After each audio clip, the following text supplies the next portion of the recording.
Uma pessoa do Cruzeiro me falou assim, Vene, e isso não interfere em nada no nosso desejo de contratar o Gabigol. Nós ainda queremos o Gabigol do Flamengo. Claro, tudo depende do julgamento dele, que ainda não tem data para acontecer, foi adiado, mas o nosso desejo é contratar o Gabigol. Eles querem tirar o Gabigol do Flamengo. Quer dizer, o Gabigol pode também não renovar com o Flamengo pode não chegar a um acordo, ele ficar livre e partir para o Cruzeiro. Mas, se o julgamento tivesse acontecido na data prevista, no dia 7 de junho, e supondo que ele tivesse sido absolvido, o Cruzeiro teria vindo para cima, para tirar o Gabigol já nessa janela de transferência. É o sonho, entre aspas, de consumo do Pedrinho, que é o novo investidor lá do Cruzeiro, um cara que tem muito dinheiro, mas muito dinheiro mesmo. Você pensou, depois da confirmação da contusão do Rafa Silva, você pensou em alguma alternativa muito diferente das que a gente imagina, ou você está na linha do Gui? Não. Boa tarde para você, para os amigos. Eu, ao contrário do Guilherme, eu ficaria bastante surpreso com o Matheus Pereira sendo utilizado como falso 9, porque uma das coisas que aconteceram nessa temporada, e foi através do Nico Larcamon, é no momento sem bola, o Cruzeiro marca seu adversário num 4-4-2, e antes da contusão ficava o Dineno e o Matheus Pereira sendo uma espécie de atacantes, repito, sem a bola, marcando o adversário. Mas no momento em que o Cruzeiro pegava a bola, ele, Matheus Pereira, isso aí basta que a gente olhe o mapa de calor, ele jamais atua como um falso 9, pelo contrário, ele circula todo o campo. Eu acho que o Seabra, que mudou o sistema por conta da ausência do Matheus Pereira contra o Vasco da Gama, e ele, Seabra, falou disso na entrevista coletiva após o jogo. Tendo o Matheus Pereira hoje, eu acho que o mais provável, que eu creio que o Seabra vai fazer, e tem uma questão, né? O torcedor do Cruzeiro às vezes questiona algumas escolhas, penso que quase com certeza Ramiro e o Lucas Silva estarão hoje no time titular, e pensando no que o Seabra já fez até aqui, lembrando que hoje ele vai chegar a 14 jogos na temporada, o mesmo número de jogos que o Nico Larcamon teve antes de sair. Penso que ele vai ter um homem de velocidade, aí eu acho que o Arthur Gomes entra na disputa, talvez se o Arthur Gomes tiver capacidade de jogar 50 ou 60 minutos, penso que o Seabra vai com o Arthur Gomes como titular. Do lado esquerdo ali, tentando fazer, às vezes, do Barreal como o time se fechava, acho que o Vitinho é forte candidato pelas vezes que tem entrado e tem ido bem, nada que salte aos olhos, feito a diferença, e aí sim, no momento sem a bola, creio no Arthur Viana e no Matheus Pereira, para quando este Cruzeiro pegar a bola, ter exatamente aquela mobilidade do Arthur Viana, um jogador de velocidade por um dos lados. Repito, não sei se ele mantém o Veron, que foi titular nos últimos 4 jogos, mas nos últimos 2 acabou não correspondendo. Não espero que o Seabra faça algo muito diferente daquilo que ele já fez até aqui nas 13 partidas. Thiago, o Fluminense todo quebrado, muito desfalcado. Se o Fluminense viesse com o time titular, a gente já está vendo que o Fluminense, as dificuldades que o Fluminense tem enfrentado. Eu disse, sei lá, não sei se foi anteontem, num vídeo que eu gravei lá no meu Instagram, não sei se você me segue lá, Thiago, se não seguir, dá uma passada lá, @EvertonFutebol, Everton com H. E aí eu disse lá o seguinte, imprimir um forte ritmo contra o Fluminense poderia ser uma boa arma. Entretanto, se fosse o Fluminense, né, o time titular, com jogadores mais velhos. Hoje ele não vai ter jogadores mais velhos, vai ter um time muito experiente, está muito desfalcado. E aí? Mas então, eu estava pegando a formação do Fluminense, a provável formação do Fluminense. É assim, eu fico surpreso com as coisas que o Diniz faz. E eu já defendi bastante o Fernando Diniz. Mas eu concordo com alguns amigos que costumam dizer para mim que depois da passagem pela seleção brasileira, o Diniz não é mais o mesmo. Bom, eu acho que tem alguns pontos que fazem com que o Cruzeiro possa aproveitar. O Marquinhos jogar na lateral direita, que é um atacante de origem, canhoto, eu acho que é algo que pode fazer com que o Cruzeiro jogue por ali. Ali é onde dá para jogar. É um atacante jogando na lateral direita. Dá para jogar por ali. Dá para aproveitar esse espaço. Eu não acho o Thiago Santos bom zagueiro. Acho que já foi um volante meia boca. E hoje zagueiro, então, meu amigo, é bem fraco. Então, o Cruzeiro enfrenta um Fluminense que, para mim, não vive nem de longe uma fase parecida com o que era do ano passado. Mas longe, mas muito longe de ser aquele Fluminense do ano passado. Aquele Fluminense que foi campeão da Libertadores era um time muito mais ajustado. Mesmo os experientes conseguiam jogar bola. Hoje o Fluminense só vai envelhecendo cada vez mais o elenco. O elenco do Fluminense envelheceu muito.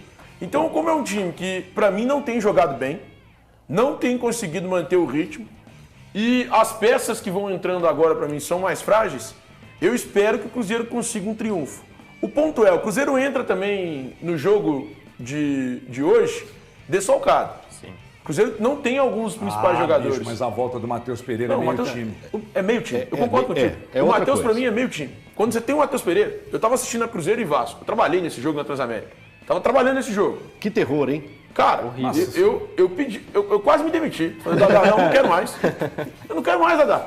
Não dá pra ficar vendo esse jogo, cara. Que jogo ruim, bicho. Pela ausência do Matheus Pereira. E o Vasco, porque é o Vasco. Não, e o Paê lá também, que não tava, que é a dose também de criatividade. Demais, hein, cara? Mas é a dose de qualidade. É a dose de criatividade do Vasco. Eu acho bem fraco o Paê, mas enfim. Então, o Cruzeiro com o Matheus Pereira, melhor. Mas é fraco. O Paê fez o que aqui, gente? Fez o quê? Tô te perguntando, sério. Nós acabamos de dizer que é o toque de criatividade, sim, e ainda mas não quer dizer que ainda assim é fraco. Não porque quer o Matheus é o toque de criatividade do Cruzeiro, mas ele é bom. Se você pegar o Paê hoje, tá? Eu vou só te dar um exemplo. Se você pegar o Paê hoje e meter ele com a 10, gente, eu não tô desqualificando quem tá lá com a 10 não, tá? Você tirar o Veiga, o Paê é reserva do Veiga no Palmeiras, você encaixa ele ali, ele dá show. Você pegar o Paê e meter com a 10 no meio campo time de qualidade ele joga. Eu não tô dizendo que é pra tirar quem tá lá jogando. Tira o Arrascaeta e põe o Paê. Não é isso que eu tô dizendo. Mas não dá show. O Paê é a dose de qualidade. Então esse jogo tem qualidade, perdeu muito em qualidade. Porque os dois jogadores... O Paê jogou bola, mas não hoje. Nós estamos falando do Paê de 10, 15 anos atrás, que era bom mesmo. Jogava no Oeste, era bom, fazia gol de falta. Jogava no Olympique de Marseille, era bom, fazia gol de falta. Cobrava escanteio. Mas o Paê de hoje, cara... Que o time do Vasco é tão ruim que o Paê ainda, com todas essas ressalvas, ainda é o principal jogador dele. Com toda a pompa que ele tem, ele não conseguiu ganhar do Nova Iguaçu, né? No Campeonato Carioca.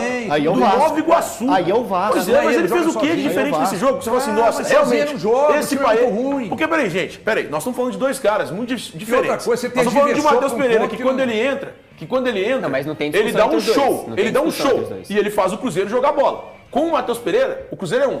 Sem o Matheus Pereira, o Cruzeiro é outro. O Vasco também é assim, Thiago. O Vasco com o Paê ou sem o Paê, ele é o mesmo. Ele não é de ninguém. Ele toma 4-0 do Criciúma. Mas aí é o time que é todo ruim. É o time muito ruim. Se você entregar pro... se você pegar o Matheus Pereira, meter nesse meio campo, tirar o Marlon, tirar o Willian, tirar o Romero, sabe, tirar o João Marcelo e falar, toma aí, se vira aí, não vai resolver o problema sozinho. Tá? Me ajuda aí. Ninguém está comparando o Paê com o Matheus Pereira, não. E você está forçando a audiência a achar que nós estamos comparando. Um monte de bons jogadores.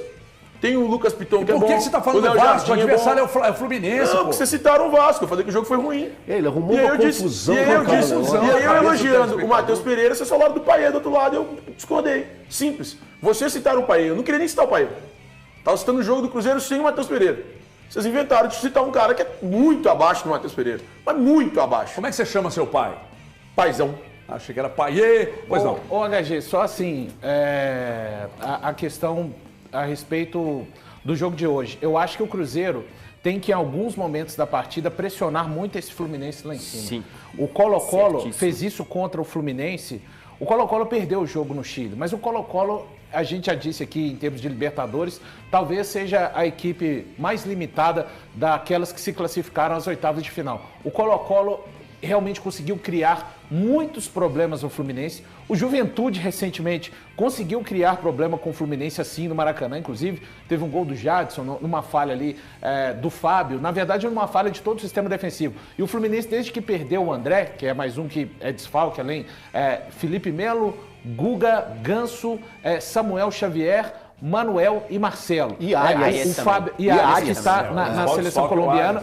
O Fábio era dúvida, chegou hoje a Belo Horizonte. Eu acho que se vê a Belo Horizonte... Samuel Xavier também é um grande desfalque, né? Eu acho que se vê a Belo Horizonte vai jogar, mas os times que têm pressionado esse Fluminense, em algum momento do jogo, têm conseguido algum tipo de vantagem para cima do Fluminense. Só para deixar claro, o Fluminense, no momento, quase 2 meses sem vencer no Campeonato Brasileiro, venceu o Vasco da Gama no dia 20 de abril. As 4 vezes que o Fluminense jogou fora de seus domínios, perdeu para Bahia, Corinthians, Botafogo e São Paulo.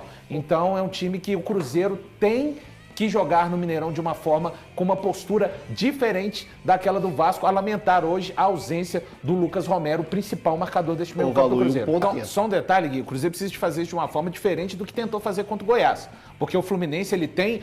Conseguindo sair daquela primeira pressão, se essa bola sair, tem o Martinelli, tem o Renato Augusto, tem a velocidade do Kennedy e pode ter também o Douglas Costa. Então precisa de fazer, porque contra o Cuiabá, o Cruzeiro não conseguiu fazer isso de uma forma tão bem encaixada, e aí tinham os volantes correndo para trás, assim, de uma forma desesperadora. O Lucas Silva, o Romero, então precisa de fazer, caso faça, muito bem feito. Só uma coisa, Eltinho, quando eu falo do Marquinhos na lateral, não que ele seja ruim, eu acho ele bom jogador desde a época que ele surgiu no São Paulo. O meu ponto é, você tem um lateral direito, canhoto, que não é lateral direito. Não é. O que você tem que aproveitar ali, cara, é tentar chegar no fundo. Você vai tentar chegar no fundo. O grande problema do Cruzeiro hoje é que ele não vai ter um centroavante para empurrar a bola pelo alto. Mas se você aproveita o pé direito desse cara na lateral direita, você tem 500 possibilidades de criar jogadas. O Cruzeiro vai chegar na linha de fundo o tempo inteiro pelo lado esquerdo, se ele quiser tentar jogar para cima do Marquinhos. Eu faria isso. Eu tentaria jogar em cima de um lateral direito, que é canhoto. Cara, pra mim o Atlético tem uma boa possibilidade, uma boa alternativa. O Atlético, não, desculpa, o Cruzeiro. O Cruzeiro tem uma boa alternativa pra jogar por ali. E tem mesmo. Você chega ali com o Marlon, você consegue chegar naquela situação de jogo com o Robert. Você tem jogadores que podem ir partir para 1 contra 1 pra cima do Marquinhos e fazer com que o Cruzeiro chegue ao gol adversário. É óbvio, não vai dar certo, não sei, mas é o caminho que eu seguiria nesse jogo. Cruzeiro recebe o Fluminense nesta quarta-feira, às 21h30, no Mineirão, pela 10ª rodada do Brasileirão. Apesar de ser o atual campeão da Libertadores, o time carioca não vive uma boa fase no campeonato nacional e ostenta um título nada animador. É o pior time contra adversários da Série A. Em 14 jogos contra equipes da primeira divisão, o Fluminense somou apenas uma vitória, 5 empates e 8 derrotas, o que resulta em um aproveitamento de apenas 19%. Foram marcados 12 gols e sofridos 24. Vale lembrar que essa campanha é bem diferente da de 2023, quando o Fluminense conquistou o título da Libertadores. E aí, galera, o que acharam? Deixe nos comentários. Não se esqueçam de deixar o like e de se inscreverem no canal e ativar o sininho para receber as notificações. Até mais, Nação Celeste! Vamos pra frente!